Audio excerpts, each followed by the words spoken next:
존경하는 국민 여러분, 존경하는 이하경 의장님, 그리고 선배 동료 의원 여러분, 안녕하십니까? 부평구을 출신 국회의원 박선원입니다.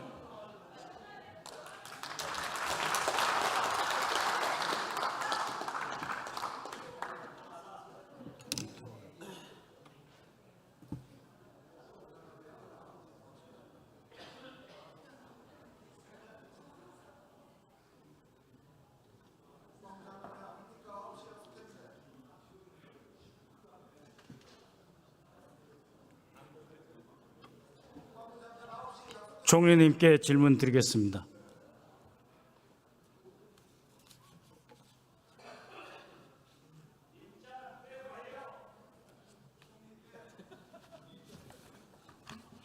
안녕하십니까? 일본은 한국을 중요한 이웃나라, 파트너라고 하면서도 독도를 자국의 고유 영토라고 터무니없는 주장을 하고 있습니다. 그 이유가 무엇이라고 생각하십니까? 터무니없는 생각을 하고 있기 때문입니다. 그렇죠. 그 터무니없는 그들의 주장 속에 어떤 본심이 있겠습니까?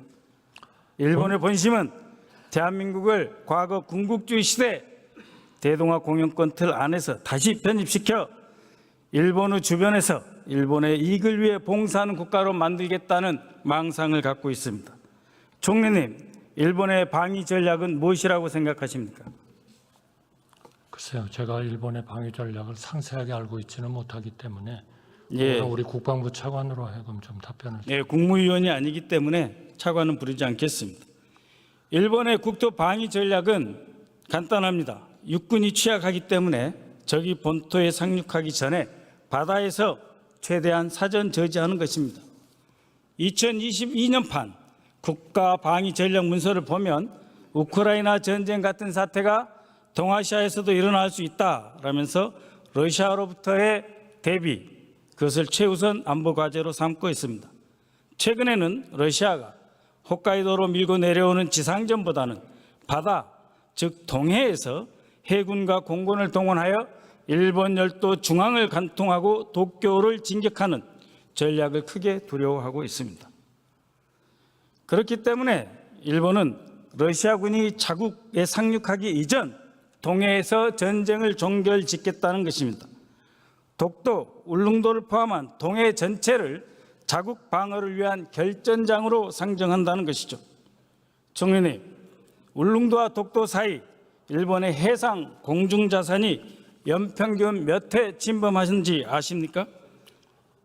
상당히 많은 그런 침범인지는 제가 정확히 모르겠습니다만은 그 부분을 그렇습니다. 상당히 많이 침범하고 있죠. 우리 독도 접속 수역 몇 번이나 침범한다고 생각하십니까? 글쎄요, 우리의 무슨 영해나 우리의 영토를 침범한다면 그거는 우리가 가만히 있으면 안 되죠. 그렇죠. 연평균 최소 80회 이상 우리의 접속 수역을 침범하고 있습니다. 작년에는 러시아 군함을 쫓아온다며 해저 지형을 정확하게 탐지할 수 있는 일본 해상자위대 소해 함정이 독도 접속 수역을 침범했습니다.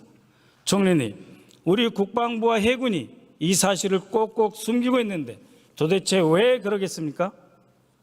그거는 이따가 국방부 차관이나 장관이 오시면 답변을 하도록 하는 게 어떨까 싶습니다. 모르시겠죠. 어떤 명분으로든 방금 전 총리님 말씀하신 바와 같이 일본의 해상 공중 전력이 우리 동해상과 독도 주변 해역을 마음껏 활보하고 우리의 해역과 해상 영토를 침범하도록 내버려 둬서는 안 되겠죠. 그거는 너무나 당연한 일이고요. 그건 우리의 주권적 사항이라고 생각하고 우리의 군사력이 또 우리의 한미 동맹이 충분히 그 정도는 할 수 있다고 생각합니다. 감사합니다. 한미 동맹이 일본을 억제할 수 있다라는 말씀까지 하셨습니다. 들어가 주십시오.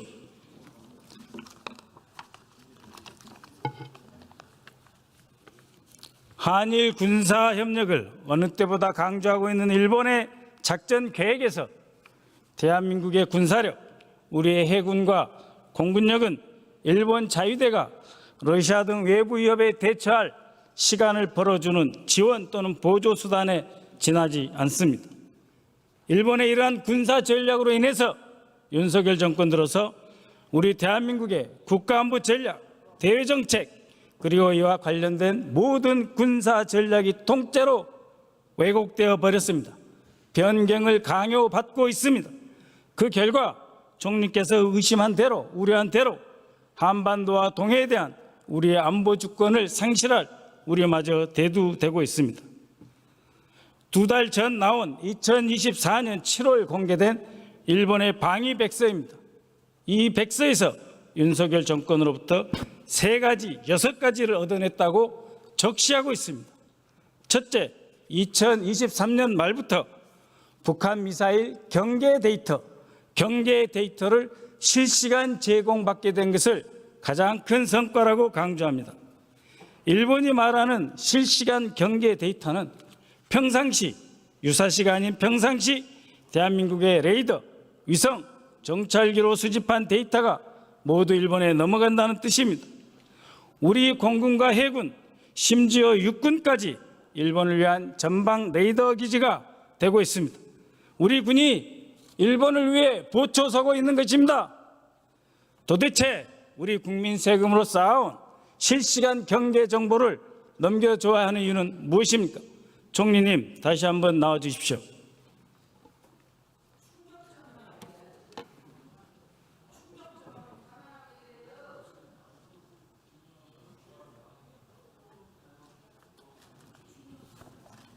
자, 우리는 이렇게 많이 주는데 일본으로부터 받는 실시간 경계 데이터는 무엇이 있습니까? 저는 의원님께서 너무나 이렇게 세부적인 쪽으로 많이 보시는 것 매우 같습니다. 중요한 대한민국의 생존과 국가 안보 제가 전략에 관한 것입니다. 보기에는 바로 우리나라의 안보 능력을 강화하기 위해서 우리가 한미 동맹을 강화하고 한일 간에도 군사적인 협력을 하는 겁니다. 그런데 군사적인 협력의 기본이 되는 정보를 교류하더라도 서로의 비밀을 지키고 네, 제가 그리고 질문 서로에게 드리겠습니다. 도움이 되는 의원님, 쪽으로 잘 이용하기 모르시니까 때문에 그렇게 하는 것이지 말씀하시는데요. 그게 정보는 대칭성, 그게 외교는 넘어가지고 선진화가 원칙입니다. 그렇죠? 아니 넘어가지고 일본이 우리를 오히려 들어가세요. 총리님, 불안하게 만든다는 들어가세요. 거는 안 되는 거 아닙니까? 아니요, 그러니까 잘 모르시고 시간 때우지 말고 들어가 주십시오. 답변 못 하시네. 아니 우리 의원님께서 일본이 저 청와대 전략비서관까지 하셔서 정말 그런 걸 많이 그래서 아시는데 여쭤보는 겁니다. 그런데 그거는요 너무 오바를 하시는 아니, 부분이 많은 들어가세요. 것 같습니다. 예. 잘 모르시니까 그렇게 말씀하시는 게 이해합니다. 일본이 블라디보스톡에서 홋카이도 사이 영상 정보 우리에게 줍니까? 오키나와 대만에 이어지는 해상 실시간 정보 우리에게 줍니까? 일본으로부터 쓸만한 것 무엇 받고 있는지 의심스럽습니다. 제가 국정원 1차장 했습니다. 일본은 단 하나의 정보도 우리에게 주고 있지 않습니다. 이 화면은 미국이 중국과 러시아 그리고 북한 잠수함의 활동을 감시하기 위해 깔아놓은 해저 음향 탐지 장치를 표시한 것입니다. 저 해저 음향 탐지 장치는 우리 부산 앞바다까지 깔려 있습니다. 그런데 그 운영은 대마도에 있는 일본 해상자위대가 하고 있습니다. 거기서 수집한 데이터는 미국과 일본이 공유하고 있습니다. 동해와 남해를 오가는 러시아, 중국, 북한 잠수함의 병목 지점을 우리가 감시하고 있는데 저 해저 음향 탐지 장치에서 수집된 정보 무엇을 받아보고 있습니까? 오히려 우리 대한민국의 잠수함 운항 정보만 노출되고 미국과 일본 잠수함 정보는 전혀 못 받아보고 있지요. 일본 방위백서 2번째, 화기 관저 레이더 조사 사건의 재발 방지 및 부대 안전을 확보했다고 주장합니다. 총리님, 잠깐 나와 주십시오.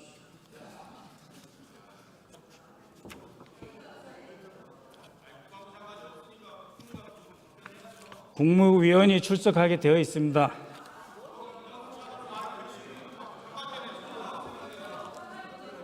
총리님, 일본이 말하는 화기 관제 레이더 조사 사건이 뭔지 아시죠? 네, 알고 있습니다. 네, 무엇이죠? 저를 테스트해 보시는 겁니까? 아니, 아신다고 해서 여쭤보는 겁니다. 네, 문재인 정부 대통령 계실 때 공해상에서 만났는데 우리 쪽에서 공격을 목표로 해서 레이더를 조사를 했다. 그래가지고 일본이 문제를 제기한 거죠.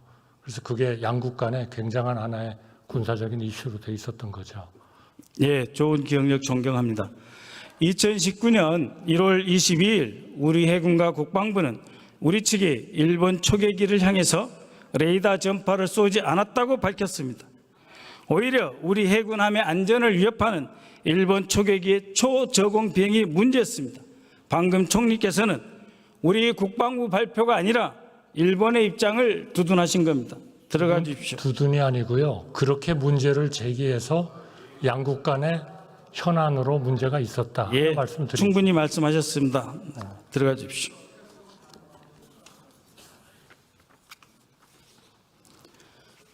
그런데도 일본은 2024년 6월 석 달 전 양국 국방장관 회담을 통해 화기 관제 레이더 조사 사건의 재발 방지를 약속받았고 부대 안전이 확보되었다 큰 소리치고 있습니다.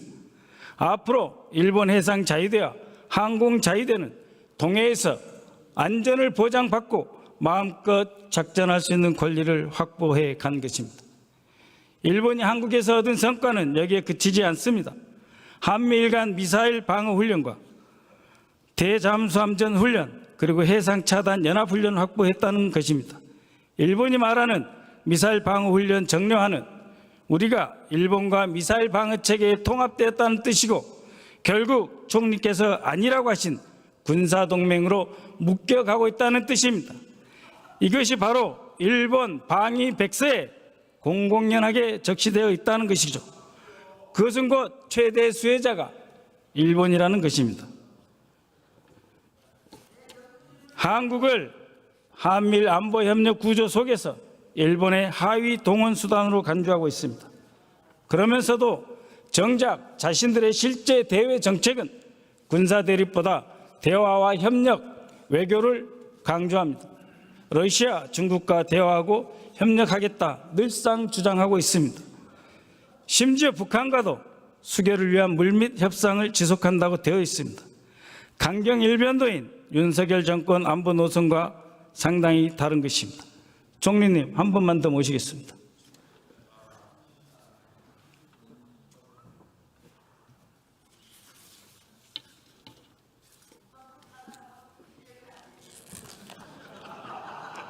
총리, 얼마 전 트럼프 미국 대통령 후보가 북한의 김정은과 잘 지낸 것이 현명하고 북한의 핵 능력이 실질적이라고 하였습니다.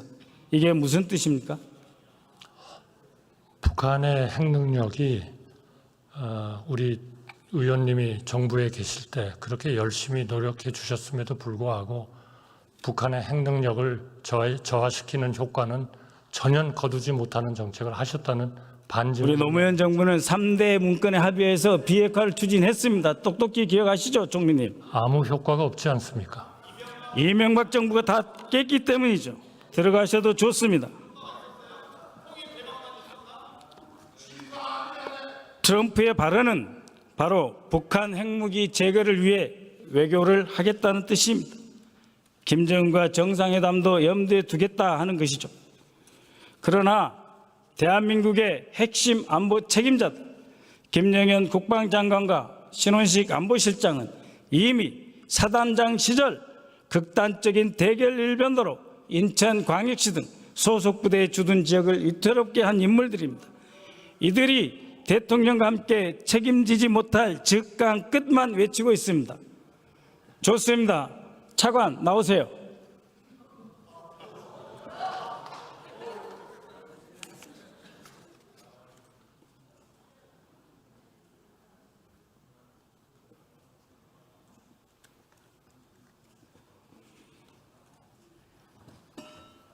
예, 차관입니다. 네, 안녕하십니까. 즉, 강끝 이것이 유엔사 교전 규칙을 위반한 것이고 최근 우리 군에서 지난 10개월 동안 그럼에도 불구하고 즉 강끝에 맞게 교전 규칙을 변경한 적이 있습니까? 없습니까? 그것은 저희 장병들의 전투 의지를 고양시키기 위한 구호에 관련된 것입니다. 교종 규칙과는 전혀 상관이 없습니다. 정확한 말씀입니다. 구호죠. 정치 구호입니다. 정치 선동입니다. 국방장관이 장병을 향해서 정치 선동을 하고 있는 것이 전투 의지를 고양하기 위한 구호라고 했습니다. 정치 선동이 유엔사 아니고. 교전 규칙을 위반하고 있고 한미 동맹을 파열시킨 행위입니다. 야전 지휘관들이 오히려 헷갈려하고 있습니다. 잘 알고 말씀하세요. 들어가십시오. 키가 되고 살이 되는 좀 배웁시다.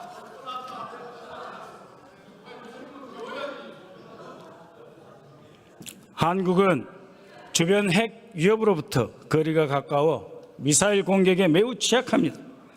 평안북도 신계리 기지에서 발사한 미사일은 3분 30초면 서울의 당도에서 요격이 매우 어렵습니다.